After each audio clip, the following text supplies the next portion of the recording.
Assalamualaikum warahmatullahi wabarakatuh. Waalaikumsalam warahmatullahi wabarakatuh. Bismillah, alhamdulillah, wassalatu wassalamu ala rasulillah wa ba'du.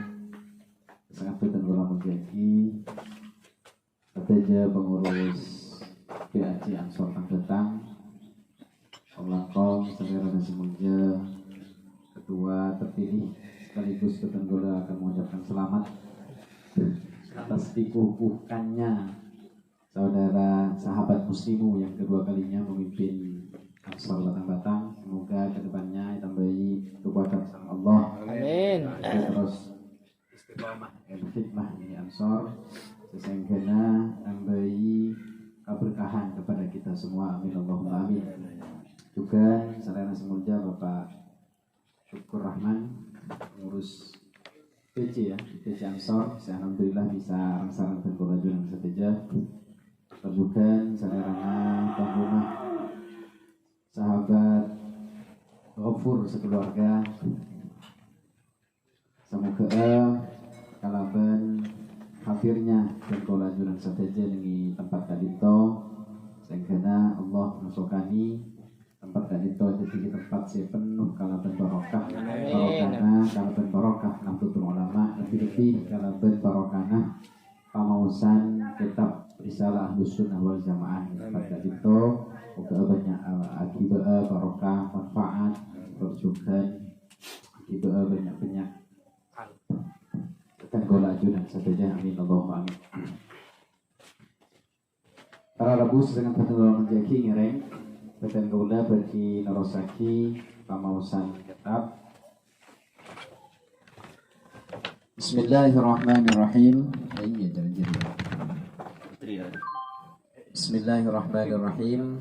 Qala al-musannif rahimahullahu ta'ala wa nafa'ana bihi wa bi ulumihi fid dharain amin ya rabbal alamin. Amin amin ya rabbal alamin. Sejak beberapa minggu saya tapongkor dan kolajunan membahas kitab Risalatu Ahli Sunnah wal Jamaah, tetap nengi pembahasan tentang wahdatul wujud atau ittihad.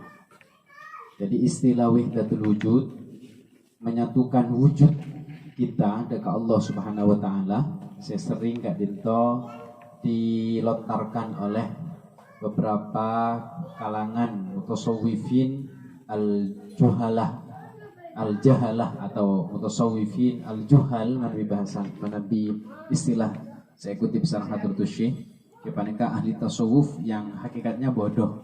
Saya tak paham dekat hakikat daripada ilmu tasawuf itu sendiri. Karena tak mungkin seorang hamba dan kolajunan saja bisa menyatukan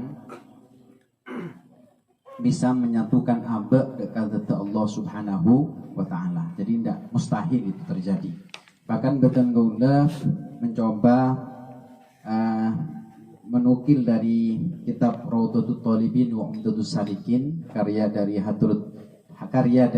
Hujjatul Islam Abi Hamid Al-Ghazali. Kadinto beliau menjelaskan tentang posisi atau hakikat daripada kebolehan seorang manusia ngako bisa bersama-sama sareng Allah Subhanahu wa taala. Kadito sedikit bekal jelas lagi sakone iki. Al-babur rabi' fi bayani makna al-wusul wal wisal. Jadi menabi Imam Al-Ghazali kadito mengambil istilah pertama wusul pas wisal. Jadi tidak ada istilah ittihad atau wahdatul wujud atau ittihad, tidak ada. Beliau lebih menggunakan istilah wisal, asampung. Jadi menabi wahdatul wujud menyatukan wujud kita, menyatukan hakikat kemanusiaan kita atau benar diri kita dekat Allah.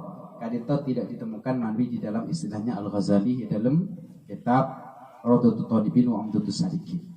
Ada dua istilah. Pertama adalah wusul. Bagaimana wusul panika adalah upaya dari seorang salik, upaya dari seorang hamba untuk terus mendekatkan diri kepada Allah. Sehingga dengan cara pendekatan diri melalui amal-amal wajib, terus juga amal-amal sunnah, amal-amal nawafil, kadintoh bisa tetisa bebeh abe merasa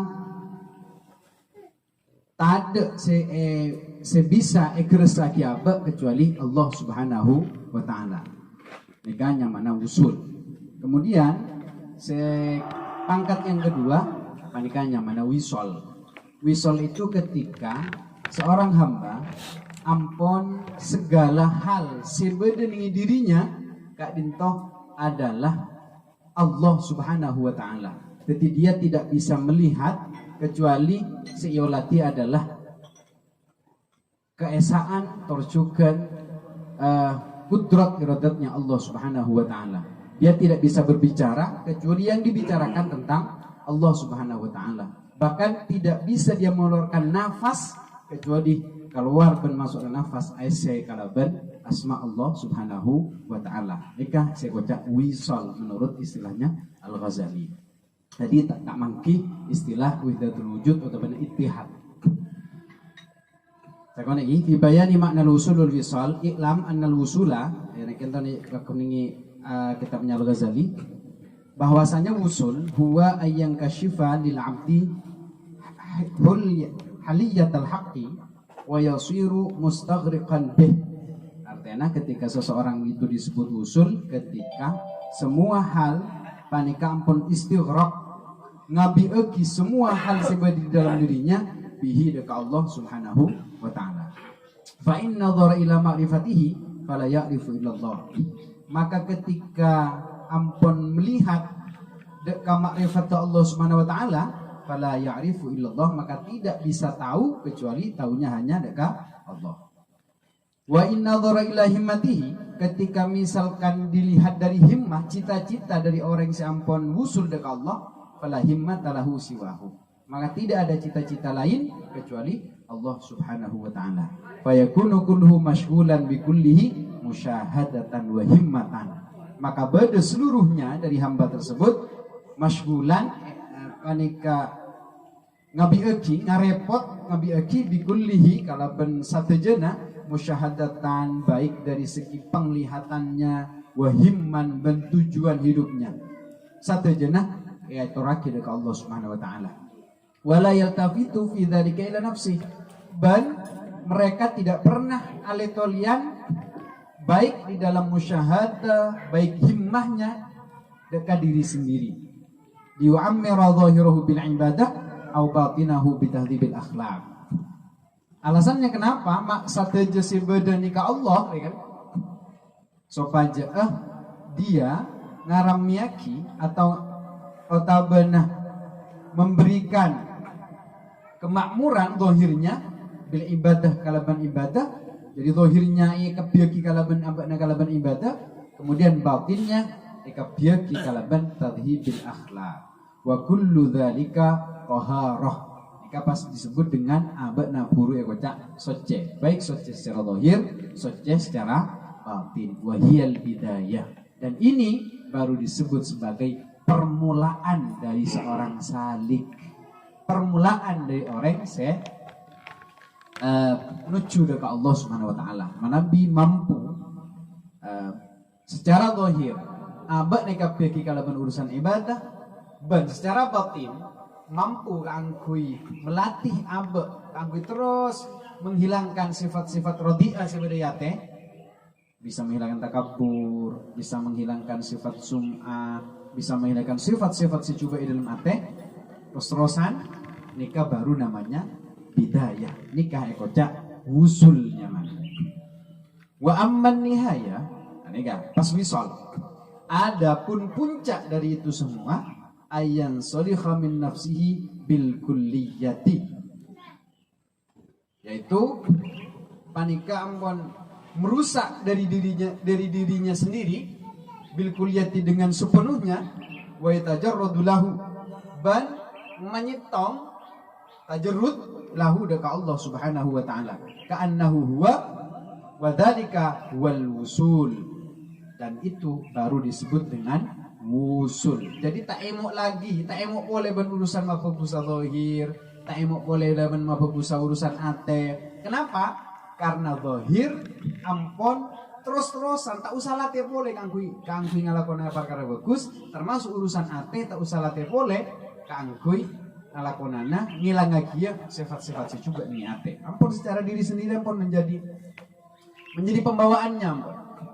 Rosikhoh terus ampun. Sehingga nikah baru disebut dengan wusul. Mungkin melatih nikahnya mana wisol.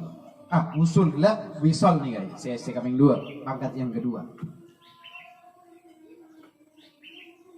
Wa makna wisol huwa ar-ru'yah wal musyahada bisirril qalbi fid dunya. Dan makna daripada wisol itu adalah melihat dan musyahadah bisirril qalbi kalaban rahasiana ate fit dunya ningi dunya.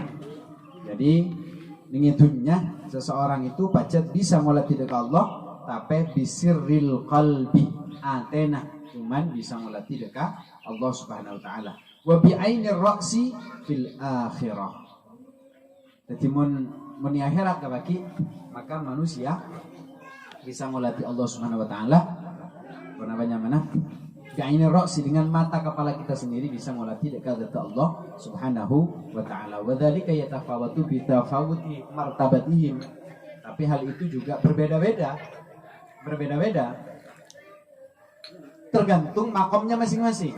Ketika makan ini syarah Nafatul Mu'in disebutkan ini anak beda orang ketika makomnya makom mabar kan mulati Allah Subhanahu wa taala sedang maben sekalian selama berada dalam surga sekalian karena mulati Allah Subhanahu wa taala. Beda makomnya setahun sekalian.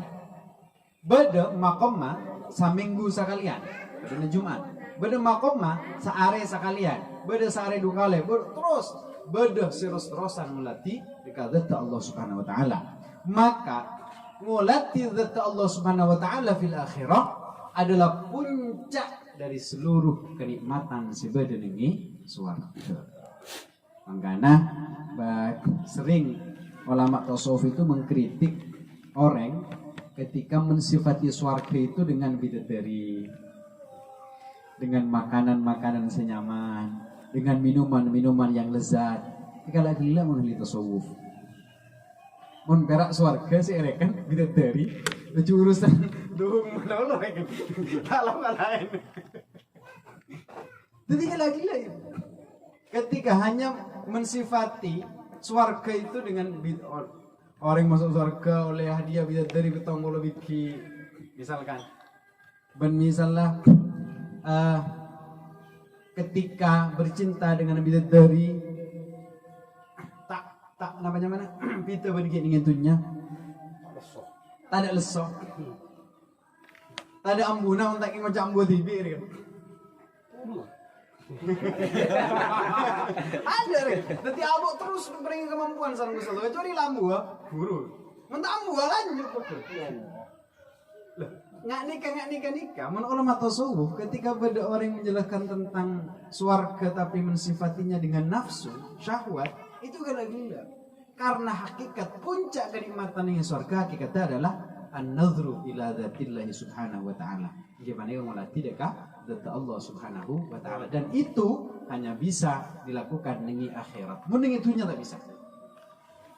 Hanya bisiril qalbi meningitunya. Bahkan terakhir nih ya Kang Kuy yang mengkanter tentang wahdatul wujud atau ittihad Ibnu Al-Ghazali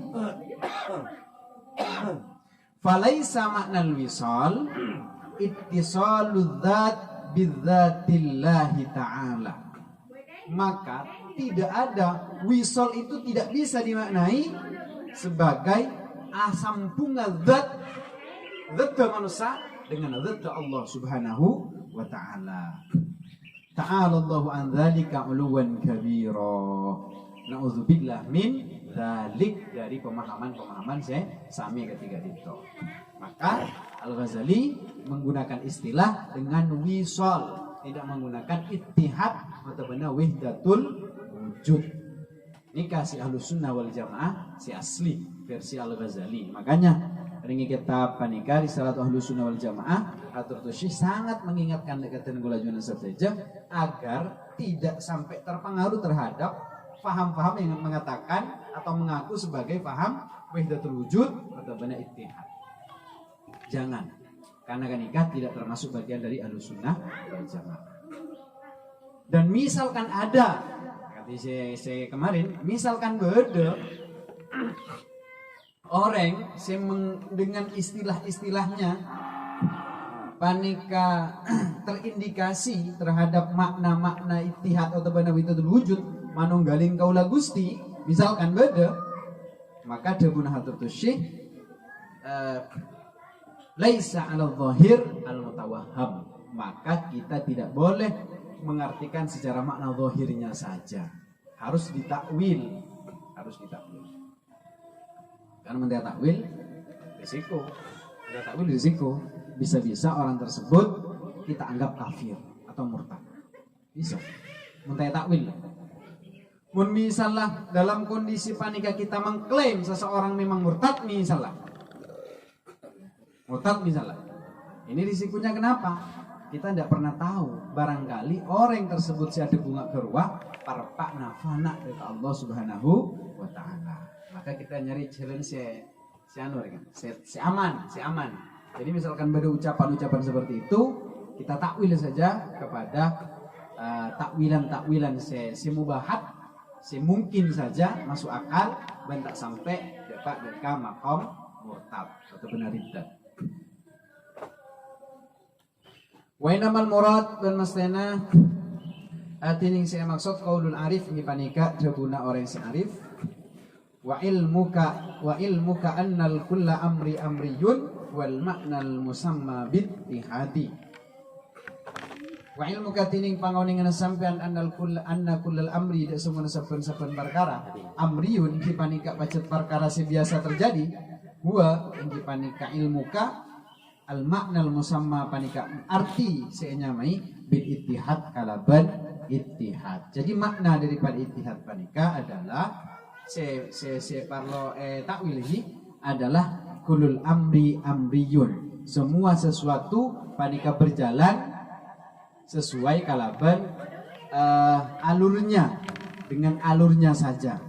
Makanya tak oleh saben-saben orang misalkan ada indikasi kalimat-kalimatnya deka faham wahdatul wujud atau ittihad, kita langsung mengklaim sebagai orang se kaleroh atau benar se murtad, tapi kita harus memaknai sebagai kalaban makna se takwil. Wala budda inda kulli muslimin min hadzin fi hadzal maqam wa in tafawatu. Dan masteh mungku setiap orang muslim dari bagian fi hadzal maqam di dalam panika maqam wa in tafawatu, walaupun makomnya panika pasti berbeda-beda, ada tingkatan-tingkatannya. Ada tingkatan-tingkatannya. Di makom mah beda tingkatannya antara kita kaula junan sateja, kita pasti punya satu makom yang tidak sama. Pasti makom mah beda. Manusia tergantung ngasokanna Gusti Allah Subhanahu wa Ta'ala. Bisa-bisa wali nih kan salah satu yang jari. Yang tak tahu kamu pun simpang. Ketemu aja wali bila setiap biasanya. Karena wali si asli manika rata-rata beliau menabi pangki kawalianna, beliau kadito akan menutupinya buru ada buh deki bilang kok lama teh buru kabel ya, misalkan begitu. Karena hakikatnya secara ilmu tasawuf orang mon kawalianna pangki kini dunya bakal mengurangi kenikmatan ini akhirat. Kan makanya para wali hakikatnya mereka istitar, pasti menutup diri. Artinya tak ada rumus samun wali sebener lah kan. Wali hakikat muncul ke junilan ada. Ada tak mungkin. Kenapa? Karena hakikat ketika ada karomah bensi lain sampai padang itu bakal mengurangi dekah makom atau mana derajat ulah kuning akhirat. Tak kira menulis sebenarnya ngumbar kesaktian, tak mungkin. Ada tak kira. Karena bakal mengurangi kata derajat ulah kuning. Dan itu saya sangat tak kasih sarang para orang-orang saya melalui proses wali pernikahan. Walaupun dengan kadang proses wali beda sih terjadi secara alami, beda sih terjadi melalui proses tirakat. Beda sih terjadi secara alami. Beda lewat tirakat. Nah, saya kocak istilahnya pencerahan spiritual beda melalui proses. Kalau berusaha apa? Misalkan tirakat, misalnya lebur apa sunat, lebur apa jauh sunat, lebur atangi tengah malam. Ini namanya prosesnya melalui proses usaha. Beda prosesnya melalui proses alami tanpa usaha. Beda. Berema dan kadang orang sepacet orang musibah luar biasa sang Gusti Allah. Senggona abekna dalam kondisi ampon berada di titik yang sangat nadir kangkui mampu mengatasi masalah itu. Bro, kaudian kan masalah berkaitan dengan kehidupannya bro. Tapi mampu dia mengatasi itu, sehingga sang Gusti Allah langsung ibaringi pencerahan jiwa. Beda sehingga kademu musbah lebat sabar ke bini. Orang kan secara alami ya kan, alami, dia tak usah tirakat, ya bukan sabar. Bukan sabar, gigiri dorong macam-macam. Itu termasuk saya alami. Ya tergantung. Sepenting men orang jadi kasukan di salam Gusti Allah kanggo depak kamakun itu pakun depak. Ia mentak terokasi lebat alami, ia lebat tirakat. Ya minta itu pasti takdiraki mungkin saya melalui proses alami. Ya mungkin demikian dulu saya bisa ya teraki moga-moga walaupun sopani pada manfaat. Amin. Allahumma fiqh wa bihamdika. Assalamualaikum warahmatullahi wabarakatuh. Bismillahirrahmanirrahim. Salatu wassalamu ala asyrafil mursalin sayyidina Muhammad wa alihi washabihi ajmain. Allahumma jil istima'ana hadha ijtibahan mubarakan marhuma ya Allah istima'an mubarakan marhuma. وتفرقنا من بدء تفرقا معصوما ولا تدخل مفروضا ولا محروما. اللهم ببركة هذه الجمعية يا الله اكف جميع حاجاتنا واشف جميع أمراضنا يا الله واقض عنا يا الله ذنوبنا برحمتك يا أرحم الراحمين وبكرامة أوليائك الصالحين وبكرامة مؤسس نهضة العلماء يا الله اقض جميع حاجاتنا اللهم اكف قلوب العلماء والمسلمين من نوم غفلته الأميق واهدهم إلى سبيل الرشاد. اللهم يا حي يا قيوم أحيي جمعية نهضة العلماء حياة طيبة إلى يوم القيامة ببركة فلنحيينه حياة طيبة واجعل أفئدة من الناس تهوي إليهم وارزقهم من ثمرة عليهم يشكرون وارزقهم قوة غالبة على كل ظالم وباطن وفحش وسوء عليهم يتقون. ربنا آتنا في الدنيا حسنة وفي الآخرة حسنة وقنا عذاب النار تقبل منا دعاءنا ببركة الفاتحة.